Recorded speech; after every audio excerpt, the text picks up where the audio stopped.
ब्रह्मणस्पद आनः शृण्वन्नोतिभिस्तेन साधनम् प्रणो देवी सरस्वती वाजेभिर्वाजिनीवती धीनामवित्र्यवतु गुरुर्ब्रह्मा गुरुर्विष्णुर्गुरुर्देवो महेश्वरः गुरुः साक्षात् ब्रह्म तस्मै ॐ ममाग्नेवत्यो विहवेश्वस्तु वयन्त्वेन्धानास्तनवम् पुषेम मह्यन्नमन्ताम् प्रतिषष्ठतस्रस्वयाध्यक्षेण पुतनाजयेम मम देवा विहवे सन्तु सर्व इन्द्रावन्तो मरुतो विष्णुरग्निः ममान्तरिक्षमरुगोपमस्तमह्यम् पातः पवताम् कामे अस्मिन् मयि देवा द्रविणमायजन्ताम् मय्याशीरस्तु मयि देवहूतिः दैव्या होतारामनिषन्त पूर्वेरिष्टास्यामधनुवासुवीराः नाट्यञ्जन्त मम यानि हव्याकोतिः सत्या मनसो मे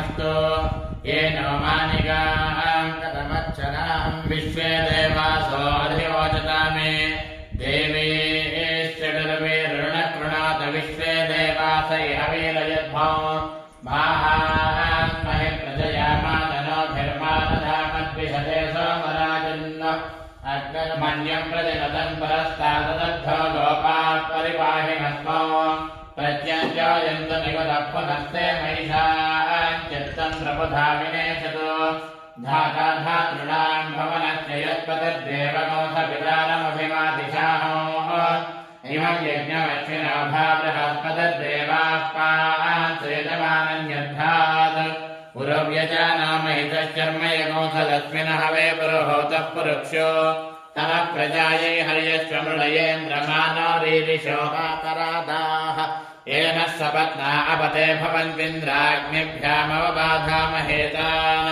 वसवो रुद्रादित्यावपरिस्पृशमोऽग्रम् चेत्तारमधिराजमक्रन् अर्वाञ्चमिन्द्रममुतो हवामहे यो गोचिद्धनजिदश्वजिद्यः इमन्नो यज्ञम् विहवेतिषस्वास्य कुर्मो हरिवो मेदिनम् त्वा देवीम् वाचमजनयन्त देवास्ताम् विश्वरूपाः पशवो वदन्ति सानामन्द्रे शमोद्यन्दुहानाधेनुर्वागस्मानुपसुष्टुतैतो अयम् मुहूर्तः शुभमुहूर्तो अस्तु। ప్రణతి టెలివిజన్ వీక్షకులందరికీ శుభోదయం. 97 రోజుల పితృదోషాల పరంపర కార్యక్రమాల్లో భాగంగా ఈరోజు అంటే 29 జనవరి 2024 సోమవారం నాడు రెండవ మాసానికి తగినటువంటి మొదటి కార్యక్రమం అంటే 10వ రోజు కార్యక్రమం మరి కొద్దిసేపట్లో ప్రారంభమవుతుంది. ఇదొక అరణ్య ప్రాంతము కనుక ఈ అరణ్య ప్రాంతంలో ఈ కార్యక్రమం జరుగుతుంది. అయితే ప్రస్తుతం ఈ కార్యక్రమం జరుగుతుంది కనుక ఇది కార్యక్రమం పూర్తయిన తర్వాత అంచెలంచెలుగా వీడియోలు అప్లోడ్ అవుతాయి. కనుక వీక్షకులు ఇది గమనించి ఇంకా వీడియో రాలేదే అనే ఆలోచనలు ఉంటారు.